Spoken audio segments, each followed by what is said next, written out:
Ze ben haar kapot skrokken, de familie Kok uit Heer Hugelwaard. Haar auto docht het niet meer, maar het hiek nog volle slimmer kin. Op het begin van de middag rieden ze tussen Snits en de Jouwer doet de weerlicht insloeg in haar auto. We gingen richting Rotonde en op het laatste moment wilde ik invoegen. Want je moet daar naar één baan terug. En van het een op het andere moment was het één grote klap onder de auto. En de auto viel uit, alle lampjes gingen branden en een beetje paniek in de auto. Het was echt schrikken. Het leek of de motor ontplofte. Maria van Hal en haar man rieden vlakbij de familie Kok en zag het eigen gebeuren.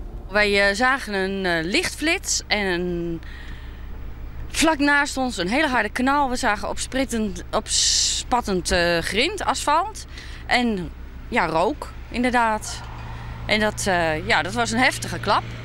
Haar auto rekte terug de knal en het opspattend asfalt beskeerdigen. Hetzelfde geldt voor een treddenauto en er is ski aan de diek. Tot de klap is er een gat in het wegdekkerslijm van zo'n 20 centimeter. Omdat de scanciëre auto's eerst net voort kunnen, ontstaan er kilometers file. Jou wie de middag komt het verkeer weer wat op gang. De gaten in het asfalt worden jong terug Rijkswettersteert maken.